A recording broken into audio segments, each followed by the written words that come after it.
Hi, everybody, and welcome to another episode of the United States of a Movie podcast. We're the movie podcast that makes every Monday a fun day as we get together and we talk movies, but we have a purpose, a point here at the United States of a Movie. We are trying to find one movie to define each state in these United States. We've already done one trip around the states. We're currently on our second. We're heading towards another finish line, and this week, unfortunately, we stop in the state of North Dakota, where last year it was one of the most out-of-pocket random winners that we could have had for a Disney movie nobody saw, for a movie that was shot in Canada. And this year, we brought two movies that were definitely two of the movies of all time. We'll get into it in a moment. Let's bring our amazing co-host into the show as well. As always, sitting in Arizona right now, Ryan Sandler, buddy, welcome back to the show. Much like the titular character in one of these movies, we are back. We have returned. It feels like it's been, I don't know how long.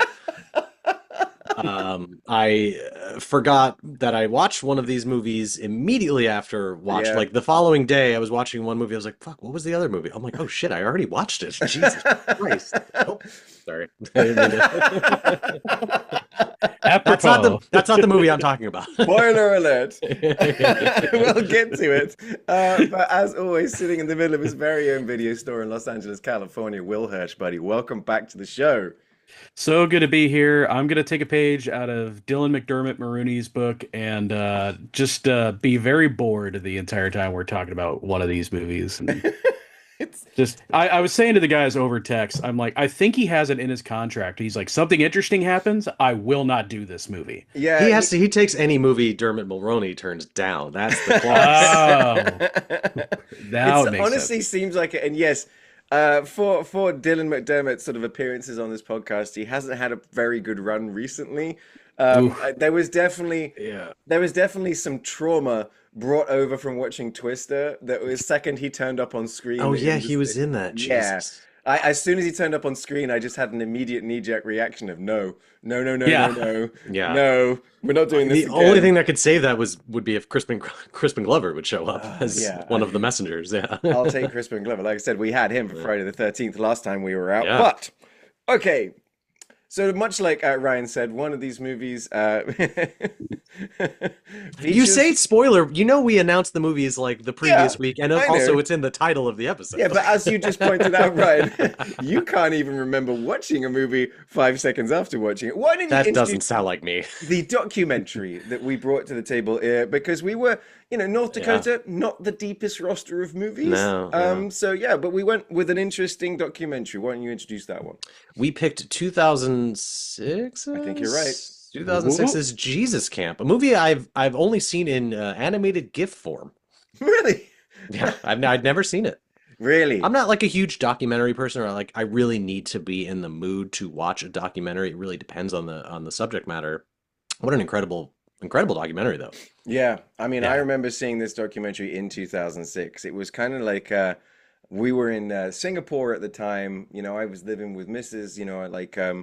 But it was a documentary that the rest of the world watched at a time when the rest of the world was wondering what the hell was happening in America, because post 9/11 America, changed. America became a very different country. It became a very sort of like afraid, angry, reactive country. Definitely. And then this documentary and also never changed. Yeah, right. But yeah, this documentary came out, and I remember, like I said, this is kind of one of those things that the rest of the world watched. Like we were just shoving popcorn in our mouths, going. Oh, I was gonna say, so like you were with your now wife at the time, and you're like, hey, let's throw a little movie on, light some candles, let's popcorn.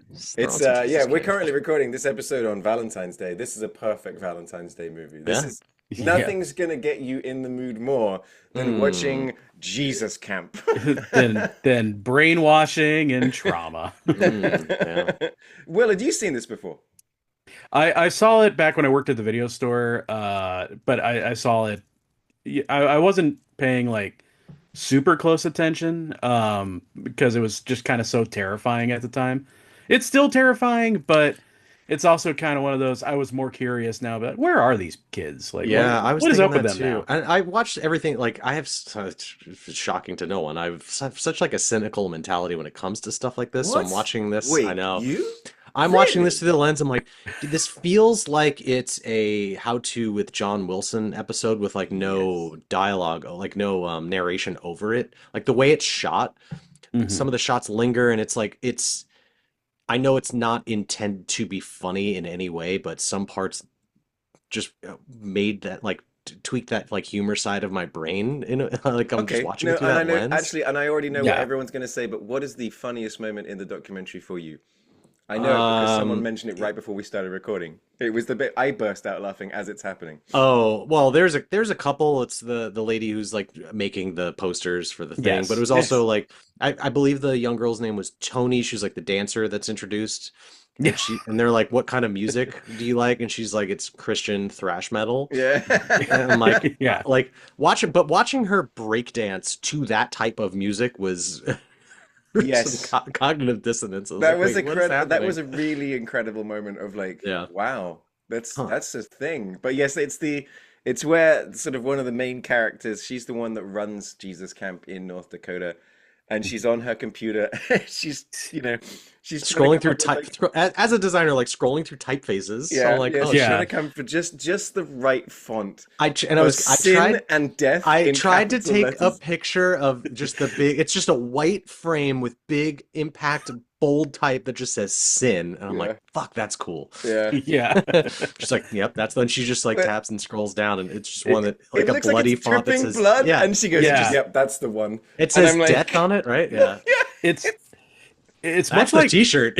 yeah. it's much like when you see like hardcore like right wingers like try to make anti Luigi Mangione like propaganda and they can't help but make him look super Looks super badass. cool. Right, Yeah. yeah. It's like the Damn it. same thing for like the devil. Like she's like, I want to make this look scary, and every kid looking at it is like, I want a poster I of think I that. That's texted you so guys. I cool. was like, dude, this I don't know what this lady's talking about. This devil sounds cool as shit. Yeah. Like and So, also like the camp itself is set at like Devil's Creek or I Devil's Lake or couldn't. something like that. Devil's Lake. I mean, that's Just one of my no favorite bits of irony irony. The, Yeah. among oh my yeah. God. Just to say like, yeah, we're on Devil's Creek. It's like, guys, he's Yeah. peeking around the corner, being like, yeah. I kept waiting for Jason from Friday the I 13th to was show up. about to say yes. It's a camp movie without the brutal murders. I was a little concerned though, because it does take a good like 30 minutes for them to get to North Dakota where the camp is. There was a Like lot the of whole Missouri at the a beginning lot of of this Missouri at the movie. beginning. I was Mhm. like, wait, so much so that again, because of the other movie that I watched prior to this a few days ago, I'm like, had completely forgotten what state we were doing. A state Yeah. of confusion, Yeah, definitely. clearly. But yeah, no, yeah, this movie it does eventually sort of get to North Dakota, and but what it does is like my very first note is so I remember two things about this movie. Is one, I remember it like really, I feel like whoa, and two, I remembered Levi, the kid with the rat tail. He's Yeah. like such a massive presence in this movie. But the very first note I have is like I almost forgot how palpable the sort of like Islamic fear was in America post 9/11. Yeah, Oh my God. Because for it's sure. just Yeah. like when when we as the sort of the documentary starts and it took us back to that time of like just the Mm, boogeyman and just like the blaming the everything the fear the and it's I was amazed like watching the documentary. I've never made a documentary. Made a lot of television, but documentary in itself is a tough thing to do. And there's some I would say I think documentaries have in a way become, and I use this term like loosely, but lazy. That mm, you've got like it's if you've ever seen the episode of Community where Abed does like a yeah. documentary, it's the meta part of going. Sometimes it's easier to just talk to the camera and narratively move things along. Mhm. See, like it Yeah. does that. So when you've got something like Super Size Me, which was a I very was gonna very say, yeah. but it's Morgan Spurlock is the star of it, and then Mm, you sort of think about any of like the Bowling for Columbine, very good. But then think about Michael Moore's documentaries became more and more about Michael Moore just muttering while walking through doors, right? In this case, Yeah. the documentarians are never in it.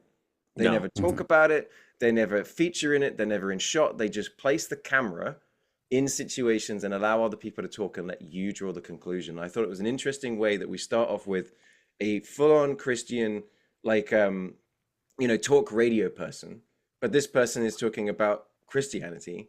And then you've got the other side, which is the sort of like the fundamental Christianity, which is like the being saved. And it was the documentary never says this or this. It just shows you both and lets you draw your conclusions. And I thought that's really, it's like the third rail and the balancing act all going on at the same time. And I thought they did it very well. It was really interesting. And the whole time I'm watching this, I'm thinking like, how did they like allow them to capture this like how did they agree to this being filmed? Like what were the stipulations? I think like you as you watching, you're going like, oh, there's really no they're not taking a point or a stance. They are simply filming what they are seeing. They're not trying to imbue like a feeling upon you. That's up for you, the viewer, to kind of process. And I think everyone will process this documentary very differently. I think what was cool about it, like the cool thing is it being 2026, being 20 years later. Honestly, felt like you could release this movie today. Oh, tell me about wild. it. But, like, and that's what was cool about it. But as watching it, now I started sending you guys stuff as I was watching it. Because I was live Googling these people. And that's when I found this Reddit thread that I sent to you guys, which was like from the little blonde kid. Like he's the guy, I'm the little kid in this moment. And I think he said his sister is on the cover, right? Is the poster, that's my sister on the cover. And they had a lot of questions. People had a lot of questions, as we did. And it was kind of interesting that there was actually an answer to what you were just saying, Ryan. It was people asking is like, so how did they get so much access? And they were just like, like I said, the documentarians didn't come in with a sort of like thing. There's no agenda, no. Right, So honestly, the evangelicals were like, yeah, shoot everything, because they weren't trying to hide anything, like they were like, yeah, this is what we're doing. Though they did think that what they were going to do is show this to other sort of people, and other people were going to like take it as, we can start our own Jesus camps, and this is what we're going to do. So they weren't prepared for what the reaction actually became, which was a lot of people going, this is fucking strange. And that's kind of what I think caught them off guard. I think that's the big difference today. Is today this kind of stuff that outsiders would not be allowed to come in and see it. I think this movie, the release of this documentary, taught people like the Jesus Camp people to be like, oh, let's keep this on the down low. Like, let's not let people in. Yeah. Because it kind of if you just let them talk to the general public's gonna be like the radio host, just be like, guys, you've completely lost the plot here, like and so that kind of taught these more extreme people to be like, let's not be so open about this, let's be much more selective. Well, honestly, it's more like I'd actually say it's more, they control the narrative in a way now, so they'll have their own YouTube channel, they'll have their own, they'll be making their stuff in-house, they'll make their own documentaries, right? Yes, exactly. And honestly, like they were already doing it back then. Remember, there was a clip in the movie where the kids are watching an Indiana Jones style kids show, talking about how science is wrong and creationism is right. And it was like creationism adventures kind of thing. And it's like, I'm not going to get into the belief system of people. Right. Will has the 4K, we know. Yeah, but it's the believe what you want to believe kind of thing. But what's more interesting about this documentary is it sort of shows you that 20 years ago, we were about 10 years into a 30-year plan, which we are currently living in the middle of. The actual decision-making of evangelical Christians to get themselves into positions of power and affect the direction of the country for everybody, because that's what they want. And it's like, there was this, like I said, there's a Christian talk radio DJ whose approach to Christianity is, love is like, just be nice to people. And like I said, the evangelical approach was like, no, we need to control things. And the stuff this guy is saying almost sounded in 2006 like, mate, are you maybe a bit overreacting? Everything he says in 2006 is what happened. Yeah. And in where we are living, which is like really like That's crazy. what made this such a difficult watch is like knowing it came out in 2006 and just seeing everything as it's unfolding. Like, did this predict the future, or did we just are we just the frogs slowly boiling in a pot Yeah, of that's a water? You really know? Yeah. good question, Ryan. Like, did we Yeah. sleepwalk into this? You know, is it exactly like what you said? Is like people are going, nah, surely not, surely not. Oh Well, shit.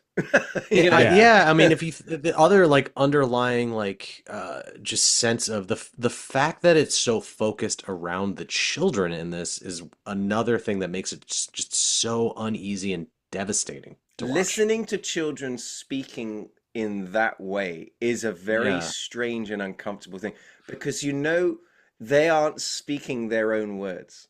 No Right. No, kid talks no, like that. they are almost like programmed in that Yeah, way. Like the scene, they're all like speaking a thing that they've heard I someone say. like They've, I've never Yeah. the cringiest moment for me is I think it's towards the beginning when they're all like playing they're all at the bowling alley together, Hmm. and that little girl walks over to the teenage girl yeah. who definitely doesn't have Jesus in her life and hands her the pamphlet, and I'm just like, oh my Yeah, gosh, it like was this excruciating. sweet little girl is just like, Jesus told me that he wanted you. You were on his mind, and he wanted you to be in his, and he wanted to save you. And yeah, this and I'm like blonde girl who's just being very polite. yeah, Yeah. and Yeah. on one hand, it's so sweet and endearing, like how this girl is presenting herself, but like there's this underlying level of like maliciousness just because you know that that's what they're being programmed to do. Yeah, Well, It's like, the the way you could tell that it's like when they're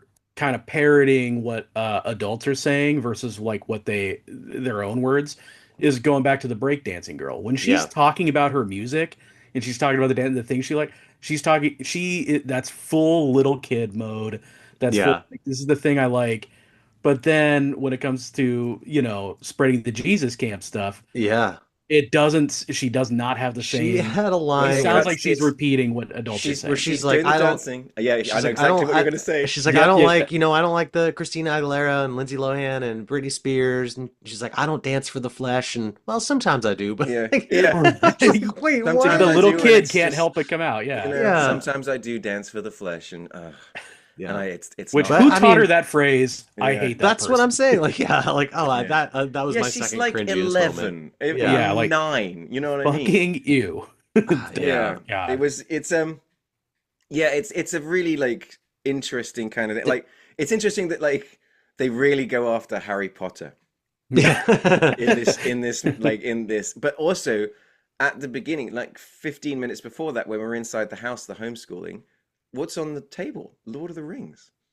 And I'm like, Mm. we're reading Lord of the Rings, but Harry Potter is like, and then ironically, J.K. Rowling will now probably be best friends with all these I know. I people. was gonna say, like, if they could only Right, see her yeah. tweets now, they'd be like, "Oh, well, come on Again, did in." this movie predict the future? Yeah. I It was would, thinking that of that too. You made me think of like Super Size Me. Like this was at such a time where all of these like really I don't know if divisive is the right word, but these types of documentaries shedding light on a specific subject. It was, Jesus Camp, Bowling for Super Size Columbine. Me, American movie. Like, Yeah, yeah. Okay, but Yes. no, okay, but there's a theme. There was a theme with Yeah. all of these ones, right? Be it Super Size Me, Bowling for Columbine, Jesus Camp, these were three pretty big documentaries Yeah. that were very introspectively exploring America. Mm. Like because America had great PR and branding through the world of Hollywood of Rambo and just America and American flags and explosions and just the Soviets are the bad guys and the Action Americans are the USA, good sure. guys. Yeah. Right. But when it came to sort of these documentaries, they are all three, like Bowling for Columbine is Yeah. going, why, as Americans, do we shoot each other and shoot up schools? Because, like, one of my favorite bits in the documentary goes, Canada's got guns. Let's go to Mhm. Canada. And like Michael Moore's like walking down the road up to houses and he just opens the front door and goes, oh, Yeah. hello. Closes the door. And he's like, it's exploring what is it about Americans that makes us murder each other? And then you've got Right. Supersize Me as like, look, we've got a problem here in America and we're eating all these processed food. And what happens if I eat McDonald's every day for a month? And it like, basically breaks his body. And then you've got like Jesus Camp, which was, no. This was calculated all the way at the top, all the way down to the Yeah. bottom to force this into government. and Right. change the face of what this country is. And Jesus Camp is such an interesting one because, like all in these other movies, you have a very clear, what feels like a very clear right and wrong side to it. Like they show you the wrong or tell you what's right or whatever it is. But this one, again, it's just it it takes a few steps back and is just showing it to you and be like, this is what it's like. There's no right or wrong. Mhm. Like it I again, think it's a like very soft touch from these yeah. that's the one thing that I really took from this documentary outside of Mhm. like whatever you pull from it personally or Yeah, it made me like the think more weirdness. about myself than it did trying to like Yeah. think about these, but though I do wonder like what their futures look like, 20 years on. Are they all Yeah. youth pastors, like Well, so ministers funnily now, enough, or so I did do a little bit of are looking, they right? homeschooling all their kids? So Like you got Levi, so the kid Mhm. who's like I was saved at 6 the and he was homie, the yeah. one that was talking and he had the rat tail. He still is. He does. So he's like on Instagram, he's got like 500 followers. He's got 100 followers on Facebook, but he has traveled the world and he speaks the word of God. That is what he does. And I'm like, that Mhm. kid figured it out very young. But like then there was the other stuff. Like I said, the blonde kid, he's like, no, like me and my siblings, there was a lot of us. Most of us are pretty hardcore left now. Mhm. Some of us are gay, like, and then we sort of like moved away from that our sort of like whole situation. Like, Mm, the documentary coming out made it very because it got a right. lot of attention. And so suddenly it was a lot of like, wait, this is weird, because Mhm. they've been homeschooled or they haven't had an opportunity. Right. And then another one was the mega church guy, the guy that was the right hand of George Bush.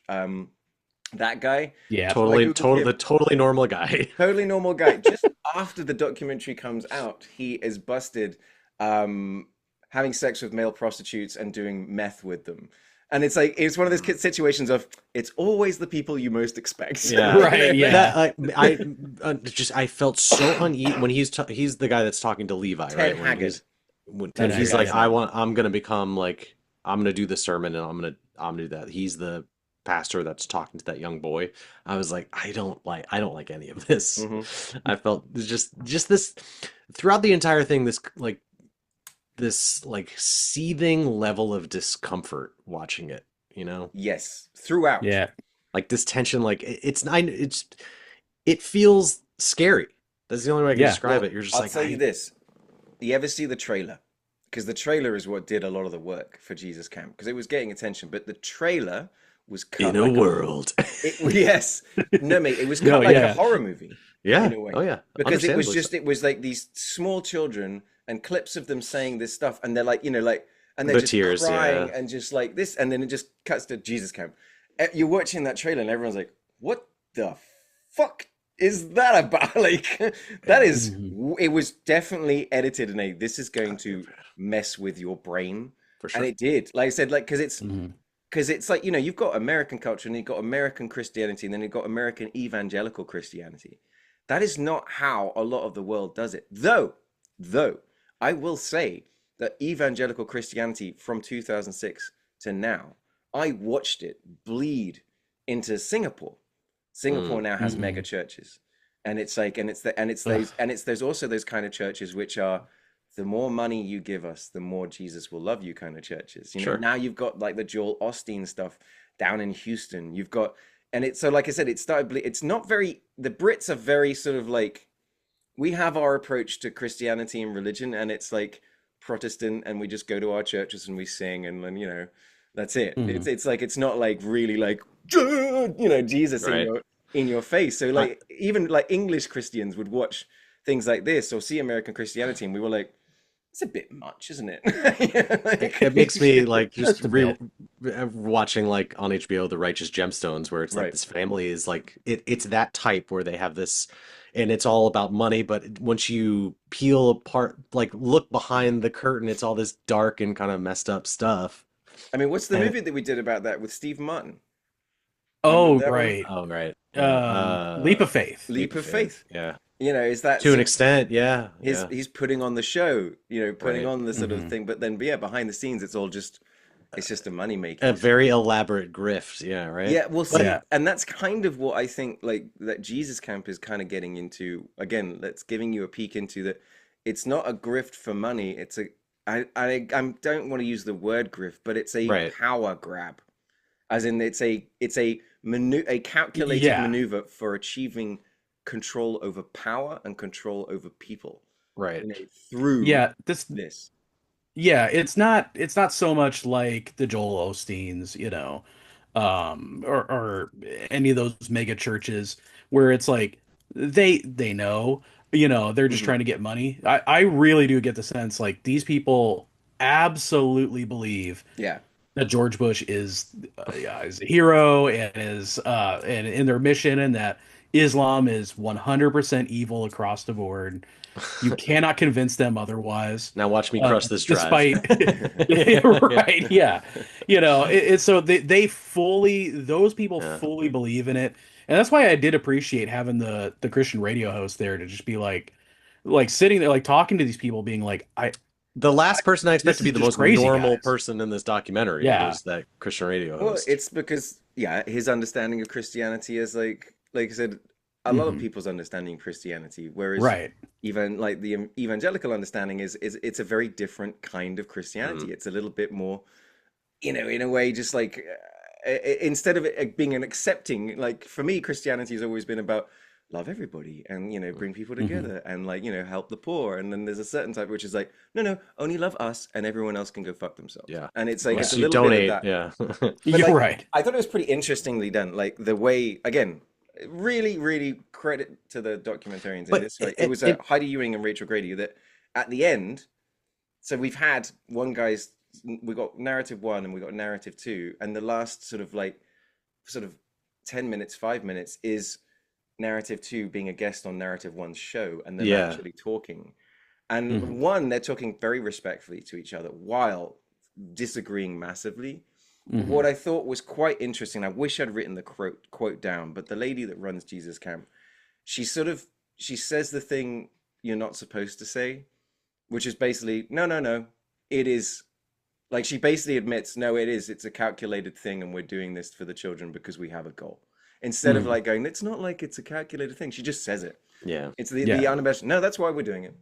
And Mm, he's like, okay, and like I said, at least it's like my wife says, if you're gonna be an asshole, if you're an asshole, just be honest about being an asshole. Then my wife will like you.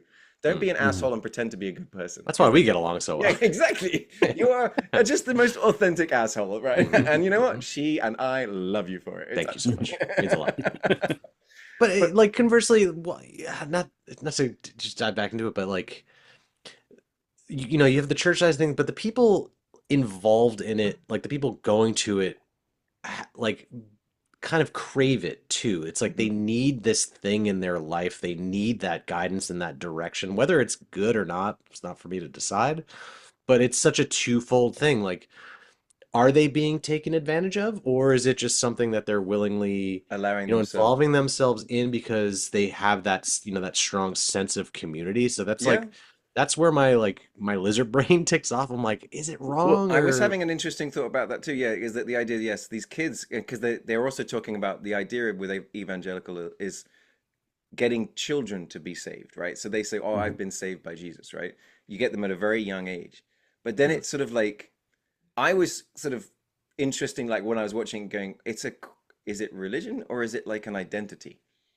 Yeah. Because once they've done it, it's like their entire identity. It's what they're talking about hmm when they wake up. It's what they're learning about when they're doing school, and it's what they're doing when they go out into the world. There's no like, hey, Right. what are your hobbies? This. Yeah. Who are you? hmm This. Let me show you this pamphlet Yeah, here. exactly. It's like at no point am I this. I'm this Yeah. all the And time. you either like break away from it or you kind of Just like takes level up over. Yeah, into it, yeah. you It's know? interesting. Yeah, it's a deeply fascinating thing as like to watch it as like because that is not my religious thing, but hmm I'm like always trying to, Understand. consume more knowledge and just I'm always fascinated by learning about more things. And I Well, try and be subjective about it, but Hmm. yeah, I think something that's kind of like an underrated factor of the whole process of people joining these type of Jesus camp, mega churches, these type of organizations, is that there is a bit of it that's kind of fun. You're mm, part yeah, of it's a like, community for hey, sure. I'm part of a thing that's trying to save everybody. It's Yeah. like And it's kind of why conspiracy theories take off the way they do, is because Yeah. it's a little fun that you have secret knowledge that nobody else has, Mm. and only you Interesting. can do something about it. There's an element of that to it too, where it's like, oh, now in this context, I'm the hero going out to like Yeah. bring this word to Yeah, people. it's almost like you've just described QAnon. I Yeah. was gonna say, and it's not like something Coincidentally. you Yeah. just like casually discover. It's something you're like indoctrinated into, be it your family or your other community where, you're just kind of you have to be like let into this group. There is something else that I do want to talk about that I did note down is that, like, again, with the filmmaking, they do some pretty good stuff with music a couple of times. Like, there was a moment where the kids had, like, it's that pretty intense moment where the kids are being lectured about abortion, and they've got the little teeny tiny baby things, and that they were Where crying, do you and get those? right, yeah, it's yeah, exactly. How do you order that on What Google? party store are you going to? Like, Funny you should mention. I've got yeah, boxes I'm yeah, trying to ship. It's like you could put them in little like cocktails. yeah. But no, it's like the music was very Trent Reznor sort of Yeah. like, it Dark and felt a ominous. little bit like yeah, something out of the Social Network, or something Mhm. out of like, like I've been listening to a bit of like the Tron Ares soundtrack. I've been Yeah, listening to Nine Inch Nails, and I was that's a watching it great going, soundtrack. ooh, Yeah. like this is good. Like it's again, the whole thing that we've been talking about this documentary is the very light touch that they had, but that was a really like a good moment of just ramping up the Mhm. intensity in Hmm. a very subtle way, because the music wasn't in the forefront. It No, was I didn't just even notice it, there. to be honest with And you. It that's was what I mean. just I was Yeah. only halfway through the scene when I was like, oh, I think it's because I went into the kitchen to like grab oh, I'm just going to grab some water. So and you're just all there, I'm just hearing vibing to the is soundtrack. exactly that. I was like, oh, wow, that was like, it's good. So, I mean, like, Huh. this documentary, I remember getting so much attention at the time. I think it was, like I said, it's not a fun watch, but it's No. also a good watch, if And that makes sense. there's and we love to cathart on this podcast, as our audience knows, and like for such a like deeply ominous 90 minutes, like once it was over, it's like I sat through the credits and just kind of like Yeah, processed me everything that I too. just saw. Me too. I just sat there watching the And then you credits. get the title thing that says Jesus will return in Avengers Doomsday. Avengers Doomsday. And then, yeah, and then that bit where Nick Fury walked out. Like I I was knew like, it. what if they made a spin-off called Jesus Camp? Yeah. And I don't have a follow-up joke to that because I'll be canceled. Right. But it was like a little lighthearted, more fun one, you know? Yeah, the jokes write themselves for that one, mate. I mean, these jokes are 20 years old. I'm sure somebody made that joke. But has somebody made the t-shirt? So I mean, yeah. So this whole movie, like, the last hour of it is set in like the countryside of North Dakota, and the interesting thing about, like, look, no, like, I'm not digging on North Dakota here, but it's hard when people are making movies, documentaries, or anything set in North Dakota. There's not, like, at least South Dakota's got, like, all of this sort of like native history, and you've got like, like Mhm. you've even got the iconography of, like, what's the Mount Rushmore and stuff like that. And Mhm. what's North Dakota got? We're north of South Dakota. Like, Mhm. there's Mhm. the iconography of North Dakota. There doesn't really seem to be much. You know It what I does beg the question though, like how many Jesus camps are there? Like, mean? Yeah. do they have like color war, like intramural camp? Like, do they have activities there that are not like, do they get to play Welcome like to Pray softballs? Off 2026. I would actually go to that. I would go to that. Do they have like inter-camp like softball games or conversion therapy? I don't know. Like What's it? what? I Ooh. can't remember what, but let's get ready to humble ourselves before God. I think that's from Simpsons. I think. Yeah. I just, it's just, yeah. As like someone who went to like a summer camp, that's what I was thinking. I'm like, do they like do other activities there that Well, aren't? that bit where they're all go karting was like, hey man, Jesus Camp looks fun. Yeah. Um, so the thing is, right, last time our champion being Monster Trucks was a movie shot entirely in Canada, On blue screen. Yeah. and our other movie, The Messengers, Oh is a boy. movie Who? shot entirely in Saskatchewan. Mhm. So that's what I mean is like, so while yes, we're going to move on from Jesus Camp, we're going to move over to The Messengers, and I got a lot to kind of like talk about when it comes to The Messengers. I've got mostly Thank How? God. Yeah, Yeah. because right, I got nothing. well, All right. see, Well, we'll see you later. no, because okay, I'll tell you what. So okay, we're going to move over to The Messengers now. And The Messengers is sort of like it is set in North Dakota, and I will give it like credit for being like just entirely like shot on that location. You know, they're using the sort of the countryside in the background Right. as like, for what it is. But at the same time, this is a movie where the question I fundamentally want answered, and Where Leprechaun? I ask it multiple times, is why is this movie not scary? Not at all. It is not. It is I not even I have a theory. remotely scary. Even to the I point that my son came in the room while I was watching it, no. and he hates that. And he goes, Not "Is this a only horror is it movie?" not only is it Right. not scary, it is shot so terribly that it looks like a Hallmark like made for TV. No shade to them, but this did not look like a proper film. It looked like something you would see on made specifically for HBO and also 2006. Now Yeah. this is the part that kind of confused me because this is a Pang Brothers movie. Now the Pang Brothers, Pancake, yeah. Hong Kong born, but they're Thai directors. They'd kind of got some attention with their movie Bangkok Dangerous, right? The thing Did is, they though, do The Grudge too? What was the horror movie they did The Eye, The Eye, okay. yeah, and The Okay. Eye too. Well, the thing is that as like so, like living in Asia for a long time, Thai horror has a huge following. And Yeah. they're really good at doing some very sort of stylistic, very scary, very creepy sort of like approaches to horror. So when it started and it said Pang Brothers, and I'm Oh, like, and it's in "Ooh, black and white, right? Featuring a young Tatiana Maslany. well, that's right." Yeah. I was wondering what that like. Thank you very much. That would been bothering me. Mm. But yeah, is that I was like, okay, all right, we've got some Thai directors. Maybe we're gonna kind of get into because, like I said, you guys have collectively brought me into the horror genre. I now appreciate the horror genre for like what it is, especially when it comes to like indie filmmakers can make something incredible with a small amount of Right. money. And I'm watching this whole movie constantly going, why is this not working? My theory is, and I think it in that time, that era, I was like early to mid 2000s. Yeah, We it's got 2007, this movie. the seven. Okay, so when The Ring came out, what, 2001? Yeah, because Something I like was in that? school when that one Right? came out. But like that was like the first like American remake of a famous like Japanese horror film. I So I never think there actually was saw the American Yeah. version. I've only ever seen the Japanese. okay, well, it was like The Ring, The Grudge, The Eye, like it Yeah, was just the everyone started sweeping of doing like that. that Yes. that these movies got so popular overseas that they're like, oh, we'll just remake them, get my man Gore Verbinski, like we'll Yeah. just fucking slam these out.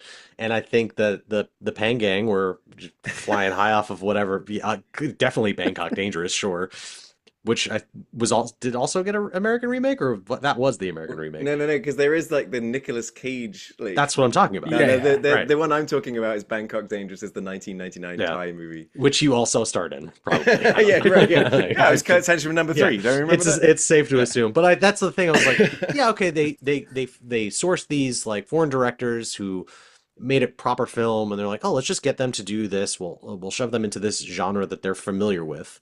We'll get fucking heavy hitting big name stars like Dylan McDermott and the girl from the woman from Carlito's Way, Penelope Ann Penelope Miller. Ann Penelope Ann Miller, and and a young young Kristen Stewart pre-Twilight, Yeah, right before but Twilight. but post Panic Room. So I'm like, oh, whatever.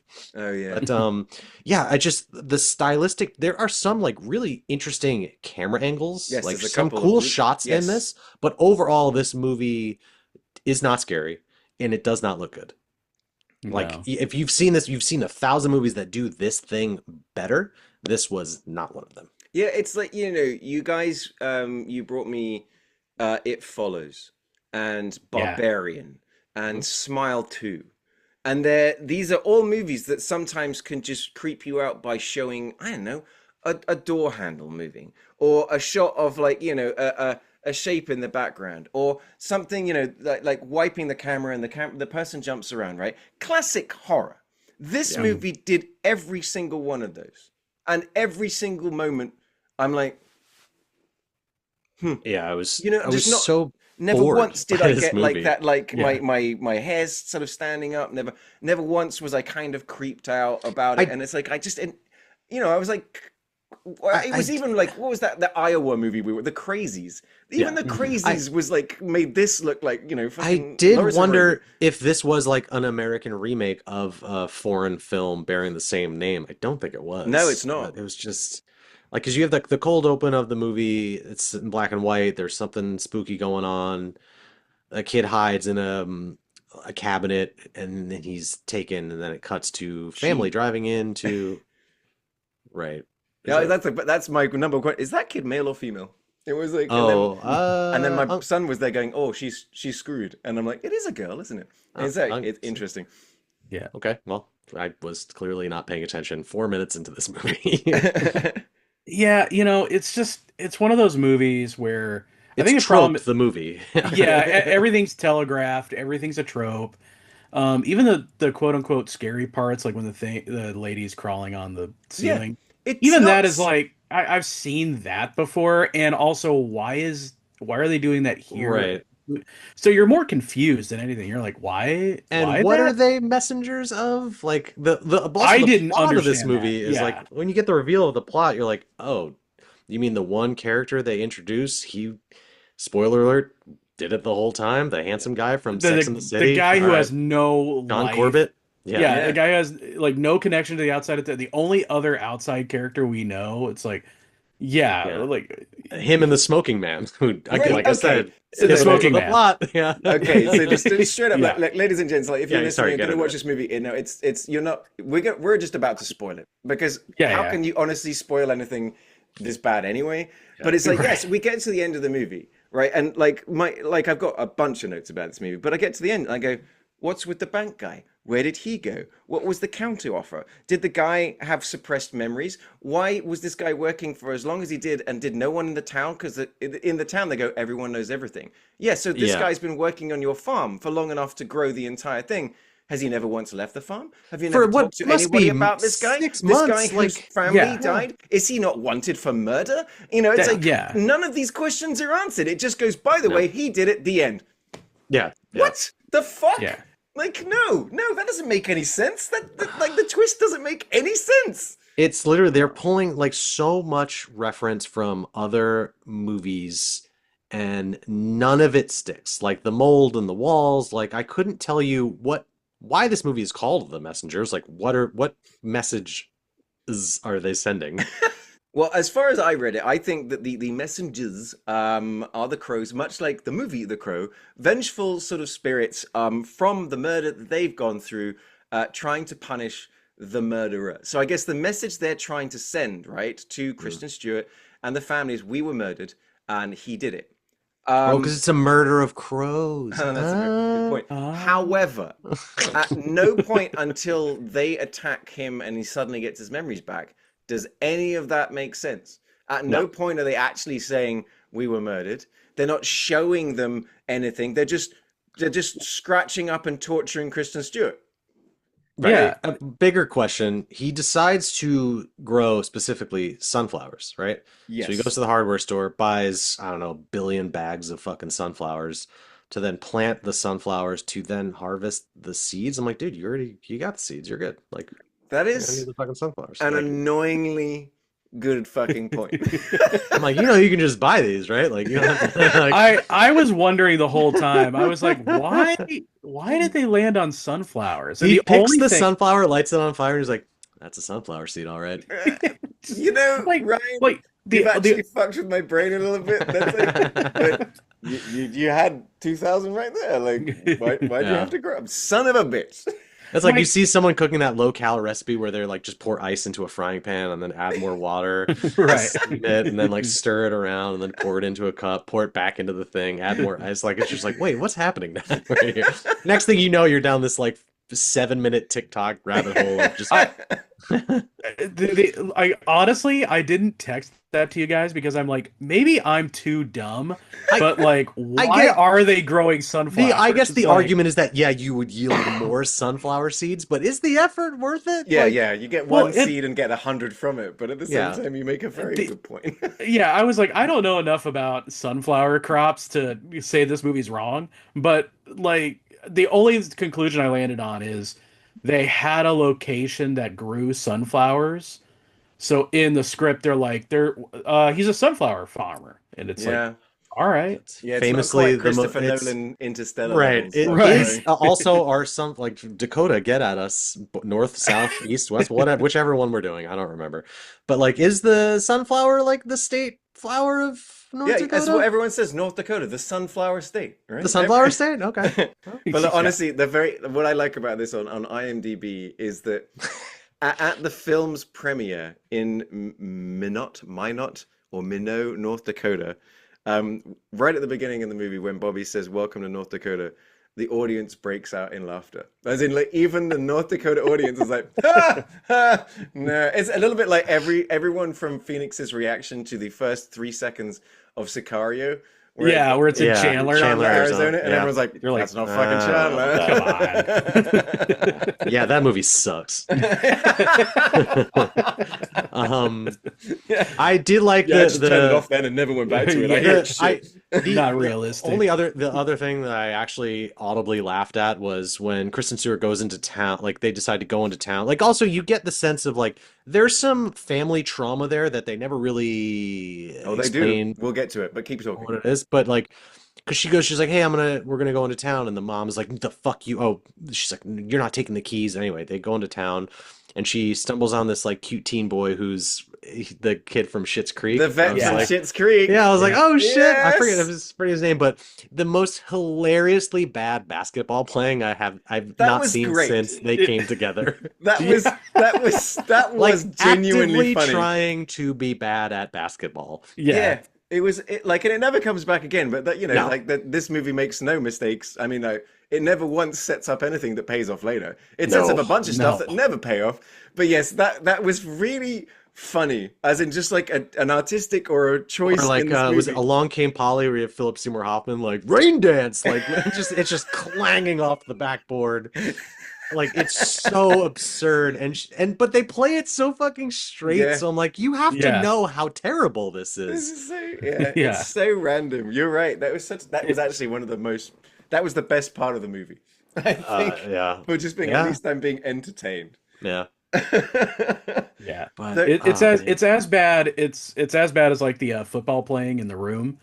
Yeah, like Tommy sure, Wiseau. yeah. It's that level bad. Yeah, it is. But just the fact that it's played so straight was just hysterical. Well, I'm just like, look, what talking is- about being played straight, okay, is that like we have the black and white murder opening, then we cut to, hey, welcome to North Dakota. And then you see like Dylan McDermott Mulroney is driving the car, and then he looks over and he sees this property that they have bought. So they've liquidated their lives from Chicago, they've sold up to move to North Dakota to grow sunflowers. And Did he they say looks- where they moved from? Oh, Chicago, Chicago. right? Yeah. He looks over and sees this house, right, and smiles like, "Here's our future." And all I wrote goes, "Well, that's a lovely house of death." You know, Yeah. like, Yeah. it looks This- like a murder house. It looks Right. terrible. And again, this movie's so bad. Like, do they establish like how long it's been since the opening of the movie? Because it seems like it's been like 6 months. Like, Yes, they don't establish it, right? And they say that it's been on the market for a while. But then the guy that murdered everyone is right there, and he looks Yeah. basically the same age as he was. So I guess yeah, it's a I'm few like, months. how is this maybe a house year? so fucking like the house is dilapidated? It made me think of the Leprechaun, like because it's the same thing. This family moves to this small rural town, North Dakota, buys this really. They must have gotten a smoking deal on this fucking property Yes. because it is And they, a fucking shithole. yes, Like they the almost house got just a- needs a ton of work. and then they got again a completely unexplained plot line of the cigarette smoking man, cancer man from X-Files, twice in the movie just appears out of nowhere like he's a fucking spirit and goes, Yeah. "There's an offer Yeah. on your house, and they'll give you 15%." Right, guys, what the fuck is that about? Who was trying to buy the house? Who is this guy? Where's he from? What's the explanation for it? What's the point? Mm. Does he own like a sunflower seed empire? And it's like, this is the last bit of property I don't have. It I was was wondering if he was supposed to be part of this paranormal thing. Does this guy even exist? Because then it fundamentally comes through. There's not really any paranormal at the same time as it being no. paranormal. I It's get. Yeah, I mean, right? Because you why are get they fucking spirits now? Why are they connected to the crows after Why their did murder? why did the guy lose his memory? Like why like Right. I didn't understand that. Like I don't know. Absolutely nothing is explained. That's what I mean. Is like it's frustrating. it's Yeah, very fucking frustrating. That though, I will say the one thing I liked is at basketball the scene. end, where, the bit where they're swimming through the ground. The bit where the Sure. ground becomes Why? like, like, but I was like, that's Goo it. That's the one in thing their that I go, fucking goo okay, basement that becomes quicksand for no yes, reason yes, in for this no house. reason. The reveal would have been funny if it's like, oh, there's just a ton of black mold in the house and Yeah, they're just slowly they're losing their just minds. Like hallucinating. none of this happened. Like, Yeah. That would like, have at least been something. oh I mean, God. yeah, this man, this movie was a waste of time, which is why, I don't know about you guys, but instead of this movie, I went to Megalopolis. I'm going to hijack the conversation for a second. I got the 4K in Japan, and after the Super Bowl, after the big game, everybody was like, "You own Megalopolis? Let's watch Megalopolis." So I No one watched said it in that. a That didn't room. happen. That Okay, didn't Absolutely speaking of happen. black mold, where someone imagined something that didn't happen, that is the Yeah, thing. Did cut to everyone me. clap, Will? Did everyone Yeah, just go? they carried me away. There were trumpets being played. Do you guys No, smell toast?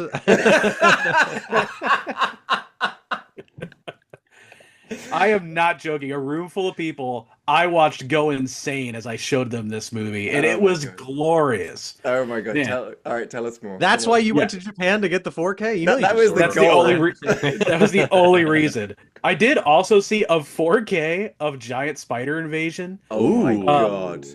But I'm like, when I saw Megalopolis, I'm like, you cannot get this in the United States. I have to buy Yeah, it. that's a British one that you bought, right? I think Yeah. you showed the box and I go, that's got the British 15 on it. And Is I was there a like, reason why? Coppola is not allowing it to stream stateside. He's not allowing it to like North America. He does not let it Oh, go on any wow. streaming services. There's but no he's physical touring release. around North America with the movie. You Oh. you guys just don't get it. You're not on his genius Megalopolis level. Are you going to Megalopolis camp? Hell yeah, I am. Well, I Yes. picture Will just laying on the floor crying. Crying, like- yeah. Be like, get me back to the club. Yeah. Oh my God. god. It was amazing watching that with a room full of people after the Super Bowl. Because way more exciting than the Super Bowl. Yeah. That game, other than the Bad Bunny concert, that game sucked. So watching this like brought everybody up because people were just like, "What are we watching? This movie is absolutely insane." And there were parts of the movie that I remember as being really bad, even worse than I remember. Mhm. It's great. However, if anybody out there, however you get a copy of this, whether you fly to Japan or any other means, highly recommend. Will's It is also going to start touring around the country showing. just to show them the John Voight scene. The John Voight is minor spoiler. John Voight boner scene. I just want to show that to somebody because the first time I saw it, I'm like, I'm going insane. I'm losing my mind. Is anyone else experiencing this with me? And I watched a whole room full of people, their brains break, and it was Mate, awesome. it sounds like Francis Ford Coppola was smelling toast the Yeah, I entire just time. picture you in like a Oh. Criterion closet, but every DVD in there is Megalopolis. Might as well be. Sorry, I needed to hijack the conversation. No, for a I'm second. glad you did. I mean, that's Wow. hilarious, mate. Like, because what did you find any other like, because Japan is, your sort of like Mecca, and it's you're very Japan coded, Will. Like, did you find any Yeah. other cool stuff? Did you bring anything else cool back?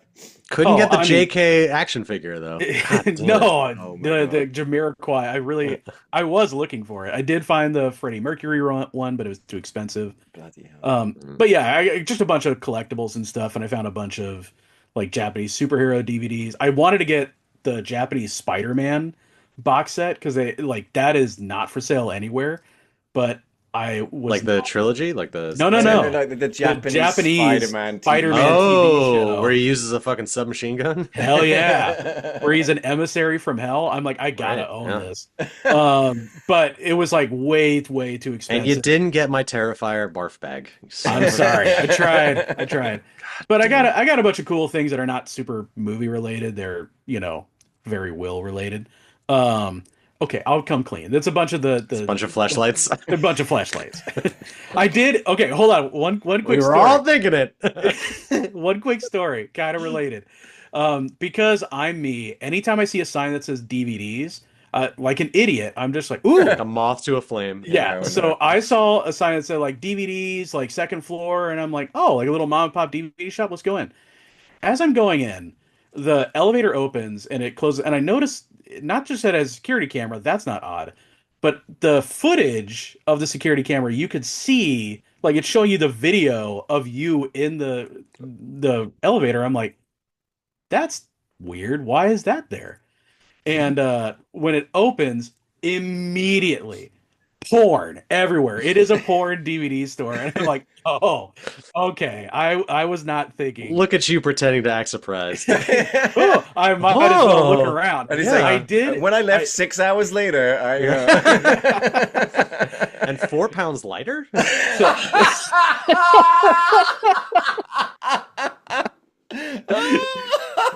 I'll say when the elevator doors open and I realized what it was, I could see the guy behind the counter, and I started laughing. You again. I'm sorry. It was funny because I just started laughing, and I think I that weirded out the guy because I was realizing my mistake. I did. Here was the thing. I'm like, I should find something here. Oh, I would have looked around to for buy? sure. Yeah, This is for sure. Japan. I'm like, there's got gotta to be. But my goal was to find something not porn related in the store, and just so that when people ask, like, "Where did you get that?" I could be like, "This porn shop." I Some found. book of where I found matches. Megalopolis for That's where it was. No, the only thing they had was like they had the Star Wars trilogy, not a porn version, but they had the trilogy. Unfortunately, I already own it, so I'm like, all right, I can't buy that. Which version, though? The 4K special edition. So nope, Not the version with the beer commercials spliced into it? that would have been an instant buy. That would have been Hell great. yeah. But I anyway. picture the elevator's door opening and you're just like John Travolta in Pulp Fiction, like confused. Yeah. Oh man, That sounds awesome, though. Yeah. Story there. It was just me laughing and just the guy behind the counter like, Yeah. all right. I like that the Hey, security buddy. camera goes, "You're already on a watch list, by the way." Yeah. Just me just naively like got my, like all my like Mr. Japanese Hirsch, your stuff. table, Yeah. your usual essential Yeah. oils and lotions. Got your booth ready to go. It's all scrubbed down. Oh, God. Oh, God. So well- go to Japan. It's fun. It's yes, Japan is amazing. Show me that version of Lost in Translation. Yeah. That's the Coppola movie I want to see. Yeah. So, all right. So I found an interesting fact, which is really going to boil down, I think, and answer a lot of the questions that we've had about the messengers, and how it doesn't seem to make sense, and what we're confused about. Okay, see if you can keep up with this one.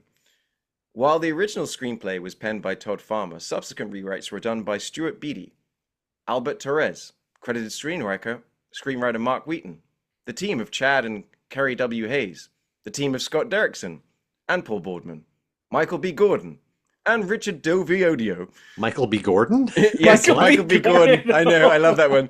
And reshoots were directed by Eduardo Rodriguez. So basically, this movie was written by 1, 2, 3, 4, 5, 6, Like a Mad Lib 7, situation. 8, 9, 10 different people had a go at writing different parts of this movie, and there were reshoots done as well. The fact someone this movie even fucking, and honestly, produced by Sam Raimi as well. Yeah, it was his Ghost House pictures, right? Something like that. Oh man. Man, this movie Yeah. new. And then the other random fact, this is so stupid. This is the last fact, is that Kristen Stewart's breasts were enhanced for the DVD cover. That was the one thing I screenshotted. Yeah, it said, so I'm like, Was her DVD cover or the fact? Dude, like this movie was shit. Like I'm going through So some of my bad. notes here. Is like It's funny though. I just watched on like Vanity Fair or something like that. Kristen Stewart just purchased like a movie theater in Los yes, Angeles, to save it. like to Oh renovate, yeah. which is super fucking cool. In my mind, I'm like, she's only going to show this movie on 35 Amazing. millimeter. See what I really like about like Kristen Stewart and who's the guy from Twilight? You know, Robert Pattinson. Pattinson. Robot Bat. Batman? The Pat and Bat and Kristen Stewart since Twilight have both gone on to just do really avant-garde, Yeah. interesting. Like she won the basically like the French Oscar. She's one of the first, I think, the first foreigner to win it because she did a movie all in French kind of thing. But it's like. I just think of like because I'm watching this and she's bad in this movie. She's doing that thing that she did at the early 2000s, which is she walks around hunched all the time and she bites her She's lip. doing. She looks like someone doing an impression of Kristen Stewart. Yes, Yeah. and it's very distracting. Whereas like And she's not bad. It's just very no, much. it's just she's Kristen just Stewart. bland. Yeah. She's as my wife says, for just plain white girls, she goes Bayesian. She's just Bayesian. She just blends in. But like I said, I've seen her do stuff now further on that is very interesting. And like I said, I think it's fascinating to see how those guys took their Twilight money and then they're just going, I'm just going to do random shit. It's the same thing like that Harry Potter's been doing. It's the same thing that Elijah Wood's been doing. It's like these kids, they make all the money they need from some massive franchise really young. And then they're like, now I'm just going to have fun. I'm just going to play weird shit. And you know what? Fucking love it. I'm here for it. So you're saying Dylan McDermott walked so Kristen Stewart could fly? Something like that. But like in this movie, I've got most of my notes are. I did a movie called Twister in '89. He's trying to give her career defining role. Yeah, he's trying to give her career advice. Be like, you don't want to do that interesting shit. You just It's want to actually the coast same and... set from Twister '89. Yeah. But it's so much of my notes are just waiting for the small child to die and wondering how excited Ryan was at the prospect. Yeah, they were given that like whole because the whole movie is just like homages to other movies. It was giving like Pet Cemetery with the little kid, like when he's just because there's mold in the thing, like, but none of that ever happens. He picks up the spoon, is like, oh, there is no spoon, full on Matrix Sure, moment. yeah. And then remember, so the kid can't speak because it is also revealed that they moved to Chicago. They don't trust Kristen Stewart. They don't want her to drive because she drunk drove the kid and crashed the car, and that's why the kid hasn't spoken since then. And then, like I said, there's two moments in this movie, like where the big moment where Kristen Stewart kicks the bad guy, and goes, "You're not our family," kick, and it's supposed to be a big moment, and again, boring. And then, at the end of the movie, where the kid starts talking, it's any other movie, this would be a big sort of emotion, and they go, "Oh." No. Like, even Dylan McDermott Maroney goes, "How about that?" Credits. Yeah.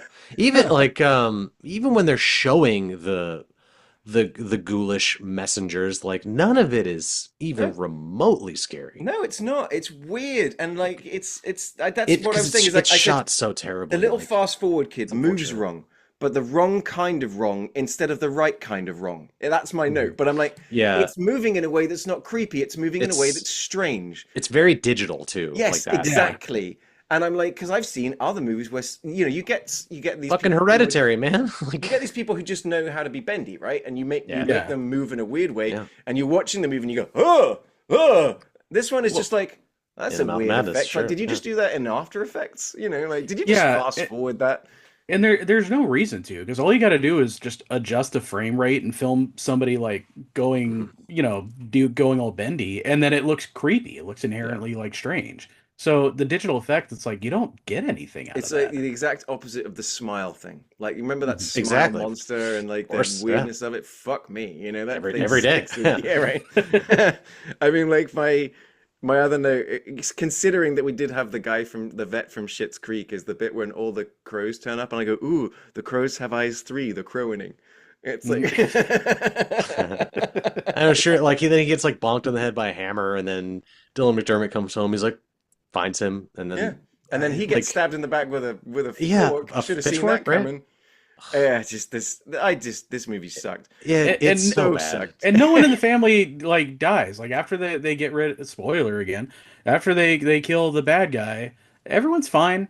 Like and they stay there. They stay. You in have the that White like House. that pretty thing where the crows like fly away. I'm like, okay, right. The messengers will return at Avengers Yeah, Doomsday. exactly. Right. Yeah, It's just yeah. that nothing of consequence happened Yeah, really, I other reckon than everything's fine. We have lemonade and the sun's out, and Yeah, then and it's oh, like, yeah, and oh, great. utterly forgettable movie. Like, just everything Yeah, about it. this Just is not a good. hard do not watch. Like Yeah. I yeah. could not more lowly recommend this But movie. conversely, if you have seen this movie, tell us how right we are or how wrong we are. Yeah. Like I would love to hear someone because I'm not reading any reviews on this movie. Like this again, I forgot it immediately after watching it, mostly Yeah. doing. But I would love for someone to play the argument where like they try and convince us that like no, like there's a lot of It's nuance and subtlety. secretly brilliant. Well, I Yeah. sent you. Shut up, Scott Derrickson. Yeah, because I watched it for free on Plex, and Oh, yeah. you know, as soon as it finished, I sent you guys the picture of a very Thai-looking guy that looked like suspiciously like a Pang brother, and gives the movie 4.5 stars. I love this movie, excellent. I go, no, I don't fucking think so, mate. Yeah. It's like, that was. I am didn't know you- curious.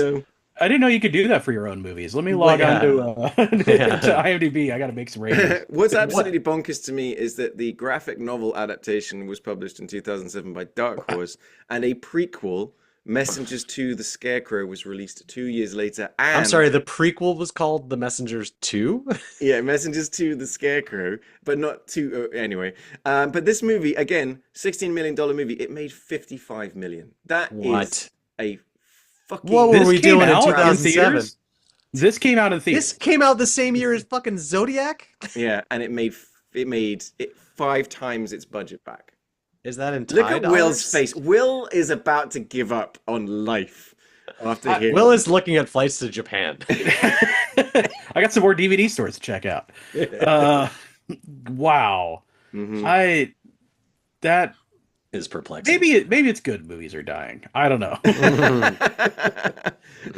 We like to think about like, oh, people used to go to the movies all the time. Maybe What else did the maybe we Penning should have pulled brothers back. do anything after that? Yeah, Like, that's no, they did. So this was their sort of like they did the I and I2 after this. oh my god. So yeah, no, this was the very, very sort of like I'll bring it up. I was looking at their filmographies, right? So actually, I'm wrong. No, I am wrong. Yes, they did Bangkok Dangerous in '99. They did the I in 2002, I2 2004, I-10 in 2005. The which is, freeway? yeah, I was about to say it's a movie about the freeway that goes down the middle. Then the Messengers 2007, and they followed up the Messengers with the Nicolas Cage remake Bangkok Dangerous, which they also okay. direct. Oh. Right. And then yeah, they did Storm Warriors, which is Hong Kong movie. They did Child's Eye, which is a Hong Kong movie, and Out of the Inferno 2013 movie. Again, all these sort of like Hong Kong based and then China-based, Thai-based movies. Wait, did you say Storm Riders was one of them? The Storm Warriors. Storm Warrior. Okay. It's a wuxia fantasy film. Okay. Yeah. There's one of those called the Storm Riders. He was- that I actually they do were- love. Editors on Infernal Affairs? Really? Yeah. That's cool. Wow. So yeah, Wow. so the Pang brothers did movies up until 2013, and then one of the brothers, Oxide, what a strange, fascinating name, has been directing stuff all the way up until 2024. But mostly like Hong Kong Chinese action movies. You know, the kind of stuff I used to just Shit. absolutely. Sure, yeah. That used to just be my main meal of every movie I took was Hong Kong action movies back in the day, man. That's like I just saw a good one not too long ago. Danny oh god. Donnie Yen. A Donnie Yes. Yen one called The Prosecutor. I've heard about that Oh, one. yeah. Yeah, that was awesome. I just watched that not too long Look, ago. Hong Kong cinema is fucking amazing. You know, like Yeah. as someone like again born in Hong Kong, I used to eat this stuff up. There's some absolutely world class like Hong Kong movies and Hong Kong action movies. How many Ip Mans are there now? There's two, Not there's enough. 4. But yeah, that's still dope. I mean, for me, it was Police Story and Police Story 2, and then like I said, it was John Woo. It was The Killer. It was Right. It was. I just got my John Woo 4Ks in, and so and the early ones I haven't seen yet. Which once a Thief and Bullet in the Head. Like I'm so excited to watch. I was those. so pissed because they released Hard Boiled 4K in theaters. In theaters, yeah. Only for a couple of days. It was showing in Waco. I was gonna go with my buddy Ben, and it was when the ice storm hit Texas, so we were iced in for 3 days. The Ang believe Lee that happened. movie? So Ang yeah, Lee! Boom. ironically, yes, couldn't leave the house to get to the movie, so I Oh didn't get to see no. it. Oh, I was gonna go. It was gonna be awesome. Mm. So I'm gonna have to come over and watch Will's 4K of Of Megalopolis. Megalopolis. yes, Yeah. yeah. So look, when it comes to this week's movies, one was an interesting and fascinating exploration when it comes to that documentary, and the other one was an absolute piece Was of Jesus shit. Camp? I knew it. I knew it. Sorry. But honestly, Low hanging fruit. there is barely any North Dakota to either of them. The fact that the messengers people laughed at it, is just like I was so mad that I think that kind of watched- puts the nail in that coffin. I made it through the messengers and I made it like before I hit the North Dakota bit in Jesus Camp, I was like, is Monster Trucks gonna go fucking 2 for 2? Yeah, you texted that to the thread, and I was like, yeah. Jokingly, I might add, jokingly, but the reality of it is setting in. And I'm a little Is that scared. absolutely is that I don't see any way. We really do have like North Dakota. We said it last week, guys. I was even doing I was doing a little TV interview for our podcast, and I was saying the same thing. As if anyone in North Dakota wants to actually make a good movie, that'd be great. We'd love to do it. Because we're gonna have to start doing student films. Like, you're not wrong. We'll just pick commercials. I don't know. Like, are there any music videos out there? Like, because okay, I'm just gonna call it that because it's also hilarious. The monster trucks, like the fully shot God Canadian movie, with a redesigned monster that was too scary for kids, is still gonna be the champion. A highly forgettable movie that barely even exists still maintains itself as champion of North Dakota. So, it's here, it's official from the United States of a movie that we're keeping that as champion because these two movies were. Until we pick another Leprechaun movie. Which I almost think, happened, I should add. We should, I mean, that's the thing is like, what could we have done? I had a list. Messengers, there's not many. Oh, okay. We didn't do this. We're doing this next time. It's Let Him Go. I actually watched it. It's a really good Diane Lane, Kevin Costner movie. It's fucking great. Oh, that's a newer one, right? Yes, it was made about 3 years ago. Is there a 4-hour version I can watch? It's a 2020 movie. That's right. It went sort of straight to sort of.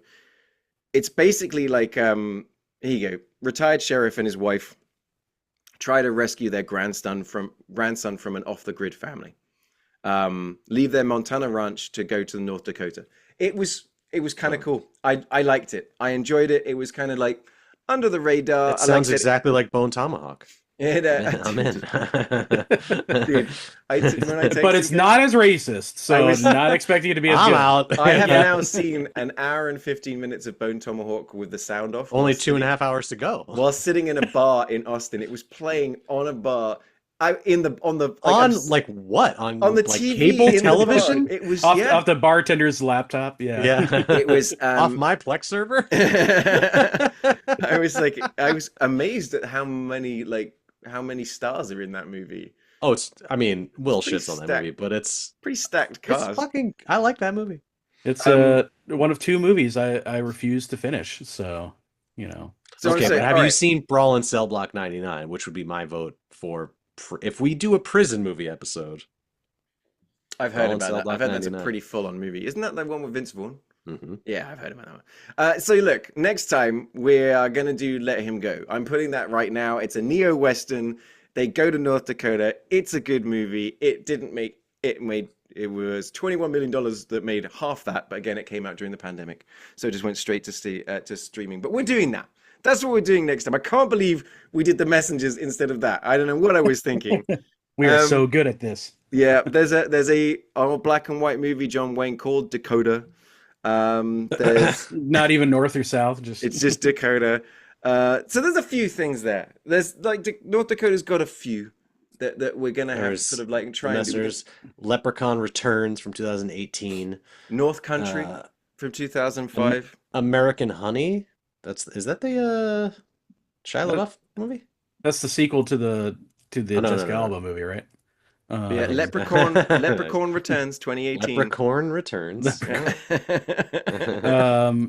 So we got a couple before we're out, and I think it has a lot of dusty old westerns. Yeah, but like I Dakota, said, so yeah, the messengers. That was a mistake. A mistake. I We are well, hang going on. to rectify. I just look. I'm looking on because I googled and Reddit. It's on the subreddit for North Dakota 6 months ago. It just says, "What movies do you think best depict North Dakota?" And the top comment is, "Unfortunately, Jesus Camp." Well, there you go. We yeah, nailed it, but we're still picking Creech and Monster Yeah. Trucks. But I forgot his name was Creech. next week, guys, next week, I'm already excited because it was this week was like, I guess I have to watch this movie now. Whereas now we've got two movies that I definitely want to watch. We're heading to Indiana, where last time around the champion, it was obvious. It was a home run, which is a strange thing to say for a basketball movie, but it was Hoosiers. Not if you're British. Right. But a 3-point dunk. But yeah, Hoosiers won. But this time around, we've got a movie I've never seen that I've always wanted to see, and another movie that is one of my favorite movies ever made.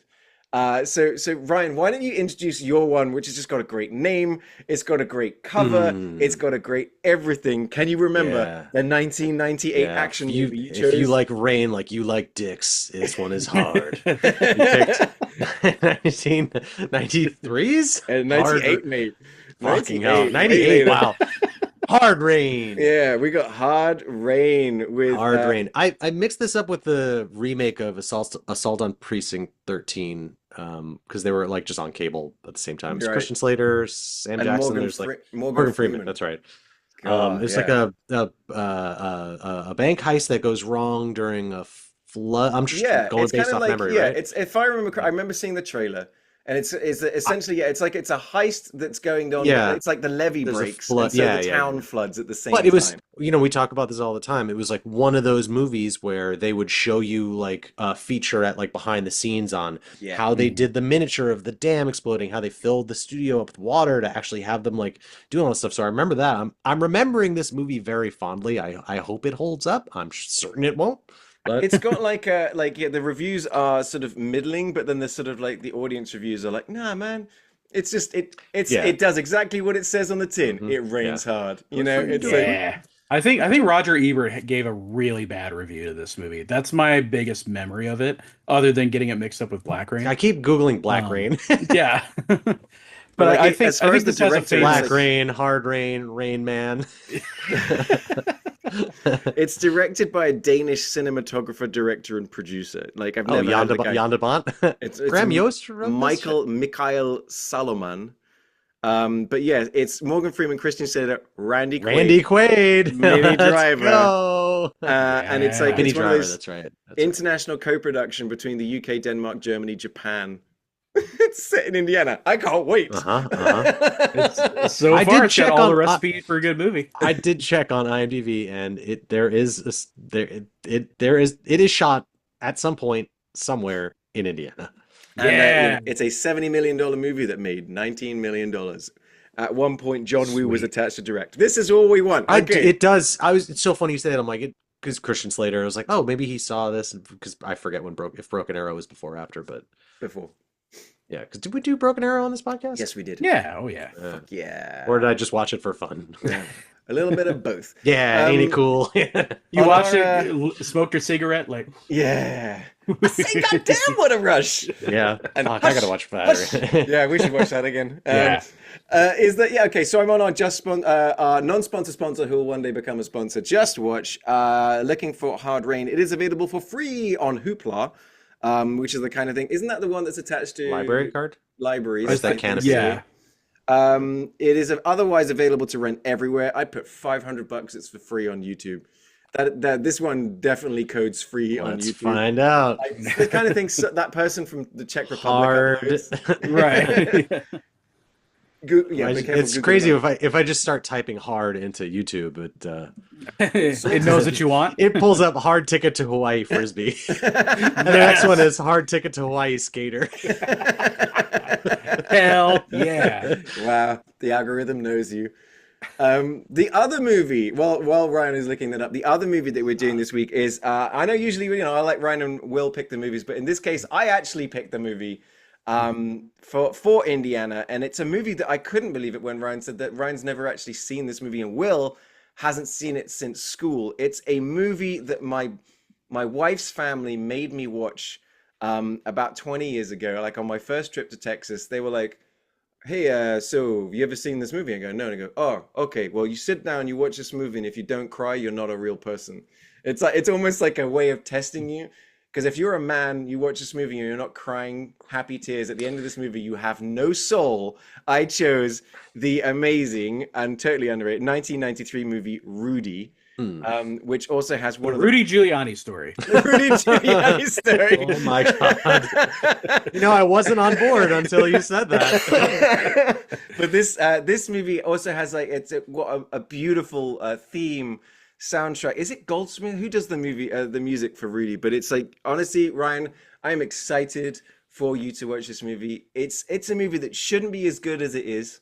It's a movie that almost like as you're watching it codes like, oh, is this like just straight to TV? And then as the movie goes on and on and on and on, it just gets better. It's one of those. I've never seen it, and I'm hesitant because I want to like make sure that I'm in the right mindset when I do watch it, because I don't want to have like a preconceived notion like everything you precursed it with everything. I'm like, this is one of those movies that if you're in a bad mood, it'll put you in a good mood. If you're in a good mood, it'll put you in a great mood. This movie just slaps. It does. And it's not doing anything insane or special. It just tells a story. And it's a true story, right? Yes. The cool part is that you can actually look up the moment and it's like, wow, it did actually go down like that. It's very cool. And who does Pauly Shore play in this movie? No, but Jon Favreau is in this movie. From PCU? That's right. Yeah, Jon Favreau. That's right. So the movies we're doing next week, as we head to Indiana, we're going to try and take down Hoosiers. We are going to be doing Hard Rain and Rudy. So get out there, find these movies, ignore everything we talked about, The Messengers. Don't watch that piece of shit. Watch Jesus Camp if you want to see people being very good when they're making a documentary. But no. This time around, we're going to watch some fun movies. They're going to rule, and we're going to have good fun talking about them.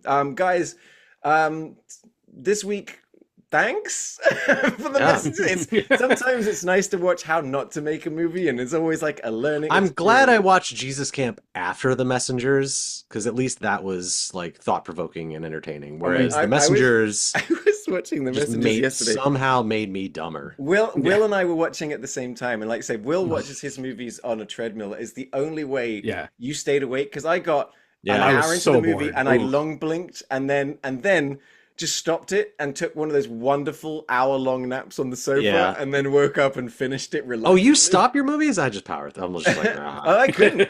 I was just like, when you I was asleep with the remote in my hand, At least the one saving grace I will say is when you watch The Messengers on Plex is that you do get ad breaks. Yes. Like that was the best part of the movie. And they are at the worst possible time. Yes. Like where...